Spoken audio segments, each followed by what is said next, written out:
welcome to Rouse Rising. I'm Katie and today I am bringing to you a Meals of the Week video. This includes breakfast, lunch, and dinner and whatever else I can remember to film to throw in there for you all. I hope you enjoy it. I am sharing with you some of my fast food secrets as well as just some simple down-home cooking from scratch goodness from my kitchen to yours. So hopefully this gives you some inspiration to get in your kitchen and to start cooking. I would love if you shared it with me down below in the comments. What are you making this week? Come on, we all need some meal prep ideas. Let's help each other out. And if you are new to this channel, welcome. I would love it if you joined the Rouse Rising family. Click that subscribe button if you're into holistic lifestyle and parenting, as well as nourishing meal prep, because that's what we do here. We feed this big old family of mine and we try to stay healthy as we can. We also try to cut corners on occasion. So if you're into all of that, please stick around. And if you like this video, give it a thumbs up. Let's get into it. Let's start out with some breakfast. Right here we've got some pork sausage browning up in the pan with a diced up onion. And then I went to my garden this morning and while I was watering it, I collected some greens. We've got spinach, like the real spinach, you know, the big leaf spinach. And then this is a mountain spinach. This just grows wild.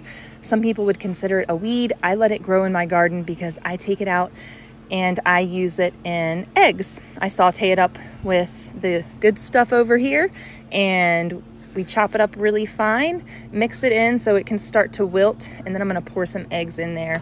And that is gonna make us a delicious, delicious quiche. We're also gonna add some cheese, and for every 4 eggs, you are gonna do 1 cup of milk, and that is what makes your quiche mixture. Also a cup of cheese to that. And so I think I did probably 10 to 12 eggs here, and 1 pound of sausage, 1 onion, a huge bunch of greens, and then we're gonna bake that for 350 degrees for 20 to 25 minutes. I ended up putting it in for a little bit of extra time and I forgot about it, and it got a little bit more brown than I prefer, a little bit more crusty, but it was still delicious. And we still gobbled it up with some freshly diced cantaloupe, some melon for the kiddos. And then moving on to lunch, I had some leftover rice from a previous meal, and we've got some cheese down on some tortillas. A lot of people ask me if you know, there's things I don't make from scratch. I haven't started making tortillas yet from scratch. This is some chicken that I threw in the Instant Pot, and then I shredded it all up, and we have had it for a few days that we've just been eating on it. So I've reheated it now and thrown it down on these burritos with a little bit of a tomato pico type mixture, and these get rolled up and we're going to throw them into the air fryer just to cook the outside and melt the cheese a little bit.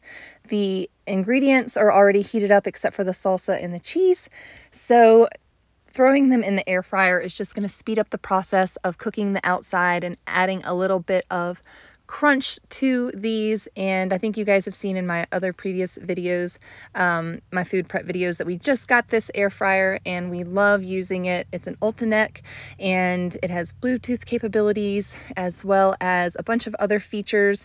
It's over 5 quarts of cooking capacity, so you can throw a whole chicken in here, and it is an excellent appliance to have for a medium-sized family. We are a family of 7 and it works fine just heating things up for us. We also like to cook our potatoes in it, so these are just halved baby potatoes, golden baby potatoes, and I've seasoned them with some garlic, salt, and that's it, a little bit of onion powder.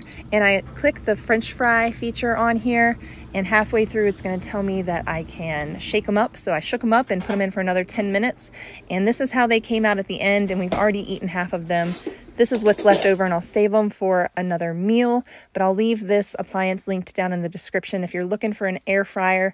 This one's pretty, and I keep it in my utility room off the kitchen. I also call it my side pantry. In the summer, we can use it in the garage, and it just keeps the heat out of the kitchen, and we don't have to use the oven, which is really nice.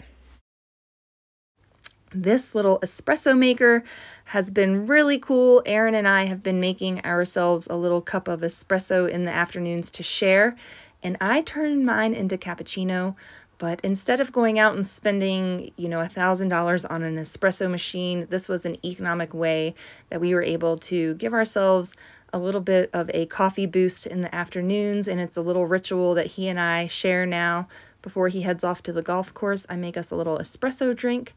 And there's my cappuccino. I add some sugar in with my milk when I froth it, and it is so tasty. It's gonna get me through this day. I'm gonna link that down below along with the air fryer for you all. And on this day I went grocery shopping and grabbed that meat from Walmart. We're gonna cook up a big batch, about 3 pounds of meat. And I'm gonna make some cornbread. Guess what I'm using for this cornbread, y'all? I wanted to try out popping corn. So I have normal corn to grind up for cornbread, but I thought I would just experiment and see would it be tasty and a decent texture if we used popping corn, and I was pleasantly surprised, and the cornbread turned out beautiful. I did a little bit of a more coarse grind. It wasn't really coarse, but I didn't do a fine powder grind. I probably did about 6 notches up on my stone grind, and that allowed for a really nice cornmeal from the popping corn. It was funny because you could hear it like popping, kind of exploding in the grinder as the grinder kind of heated some of the kernels. They still made little popping sounds in there, but it came out perfect. So I'm adding 4 tablespoons of baking powder to this, and you can see I grabbed down 2 baking powders, and I was trying to figure out which one. For some reason I have 2 open and I didn't know which one was the new one or the old one, and they changed their label, so I was trying to figure that out. But I did 4 teaspoons of baking powder, and then a teaspoon of salt, and about 4 tablespoons of sugar in that. I do like to add sugar to my cornbread. And then we're going to do 1.5 cups or 1 3/4 cups of milk, 2 eggs to this. And I'm melting some lard in my other cast iron pan. This is a cast iron pan that I got from my mother-in-law that she had gotten from, that was handed down to her, and then she gave it to me. And so in that pan, I am melting some lard to put in the cornbread. You can use any oil that you want or any fat that you want, but I've chosen today to use the pig lard that we got from the pigs we harvested. And it gave it that slight bit of, a little bit of the bacon pork flavor to it. So back into the hot cast iron griddle this is going to go, or the hot cast iron pan, and I'm going to put this in the oven at 350 degrees for about 20 to 25 minutes. I'm just going to watch it and make sure that it cooks all the way through. And when this is done, we're going to serve it up with a delicious lentil and beef chili that I'm about to make. So just stick around for that, and we're going to see what do I come up with to make this lentil chili that we're going to make. Usually I kind of fly by the seat of my pants. I never know what I'm going to make until I make it. And along with this chili, I decided to use up one of my jars of elk bone broth. Now this is spiced for pho soup, but I use it for rice. I like the flavor of it. It is a nice spiced flavor. And then I rinse my rice and cook it in the broth like that. So I'm starting out with the rest of this lard in my enamel coated pan, and this is one of my larger pans. And we are going to be using all these vegetables that I chopped up a while back and stuck in my fridge because I am on a limited clock here. Aaron took the baby and the toddler for a ride to see if he could settle them down and get them out from under my feet. They were just running around the kitchen and I wasn't able to get anything done. So he said, all right, I'm going to take them for a drive around the neighborhood. And I said, cool, I can get dinner done while you do that. And that's what I'm doing. So I grabbed all my frozen butternut squash and peppers, celery, onions, and dumped them all into my skillet here. And once they started to cook down and render some juices, I sprinkled in about 1/2 cup of red lentils. You could use up to a full cup, but I just don't know that this pan is going to accommodate enough liquid for all of the lentils. So I might add some more lentils back in a little bit. I'm going to go ahead and add the meat so all of these flavors can start to blend together and get nice and emulsified with one another. And we're going to add some of this slow-mo action. What do y'all think about Rotel chili tomatoes. So we're going to add that, and we're only adding 1 jar because those are a little bit spicy. I had gotten out 2 cans, but I think 2 cans would be too much for my kids.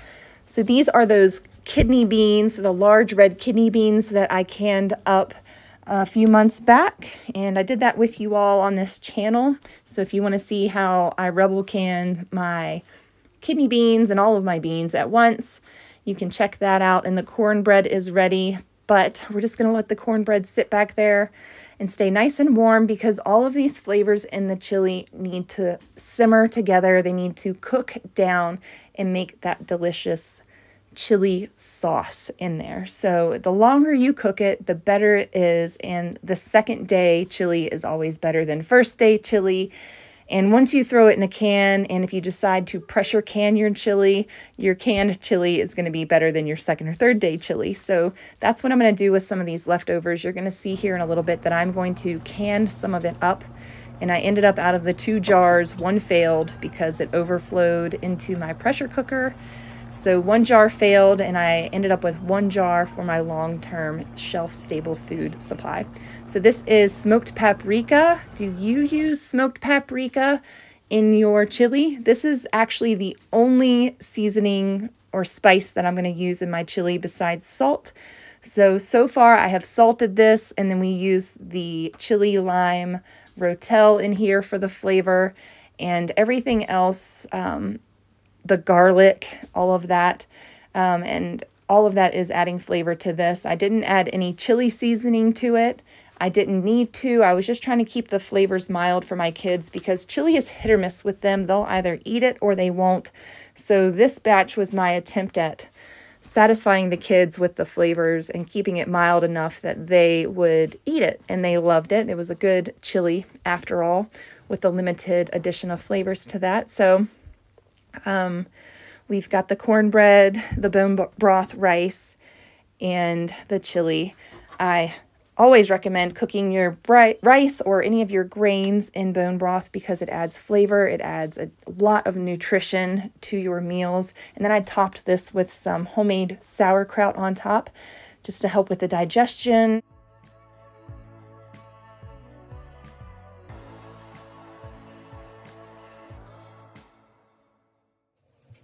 Let's can up some green beans. 1 teaspoon of real salt per quart, 1 tablespoon of vinegar per quart, and then I'm topping it off with boiled water, and this is going to go into my pressure canner. I am canning some chili in these 2 cans, and then I've got 3 cans of beans going in here. I added 1 teaspoon of salt to these quart jars and 1 tablespoon of apple cider vinegar.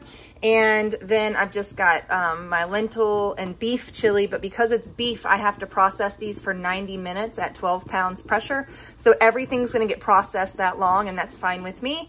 I'm gonna have some shelf-stable food, and I'm not filling it up, but that's all right. And this is the nasty mess inside my canner. That is what happens when your jars spill over. Sometimes they will still seal, but I did have one of these jars did fail. There was too much debris underneath the lid and it did not form a proper seal. So we're just gonna eat that up in the next week. It went straight into the refrigerator. All of the other jars sealed very nicely. So we've got 3 jars of green beans and 1 jar of chili going on the shelves. And then these are the Fido jars. I went ahead and ran those through the dishwasher. In order to do that, you do have to remove the metal so that it doesn't rust, and you have to remove the rubber seal, and I'm just going to wash those in hot soapy water. But then I am reassembling it, and I thought you guys might be interested to see how to reassemble them, just in case you ever need to come back and check this part out. I will try to timestamp it, because I know the first few times that I put these together, I was like, ooh, how did I do this? But now, after years of using Fido jars, I've got it nailed down pat. So hopefully this is helpful to you.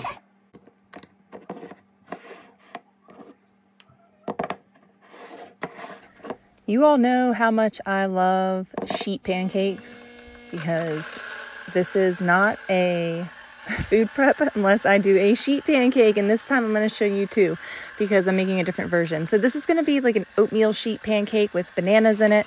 I put about 4 ripe mashed bananas in there, a cup of oatmeal, there's 4 eggs in there, I'm also gonna do about a cup of milk because I have so much bananas in there. I didn't need a whole lot of milk, and the eggs. Here's a dash of cinnamon, and I am grinding or milling the flour for this. And I'm just adding flour until I get the right consistency. And I also did about 3 tablespoons of baking powder in this. So this is all going to fit onto this large sheet pan. This is not the largest sheet pan you can get. This is larger than a 9x13. So I'm not really sure what size it is. But whatever you use, just make sure that you leave enough room for your sheet pancake to rise, and then you can put the rest of it in muffin tins. That's what I usually do when I make a huge batch. If I have any left over, I either make a whole nother tray on a smaller tray, or I do muffins. So this is just a cinnamon oatmeal sheet pancake, and then I also made one this week that had chocolate chips and blueberries in it. So get creative with it, have fun. Okay, from the garden we've got some different edible greens that we are going to be adding to our eggs this morning. So we've got some orac or some like mountain spinach or something, some kind of edible. And then I've got real spinach from the garden. So just going to chop all this up and add it to some eggs.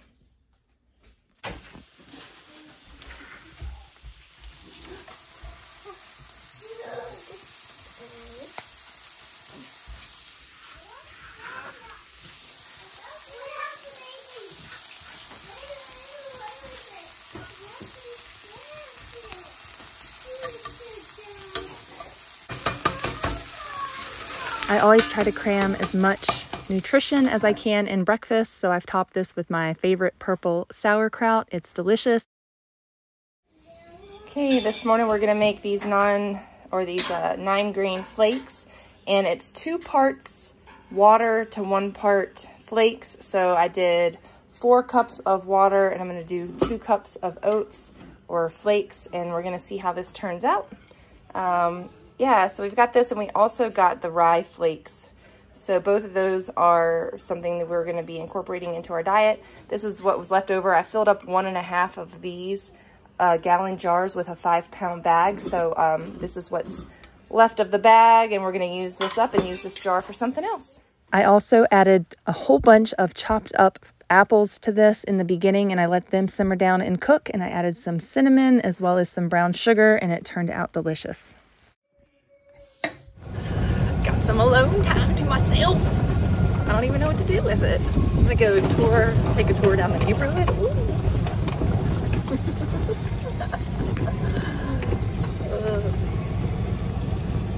See what it's all about here in the woods. American flag back there, you know it. This people's high tunnel fell down.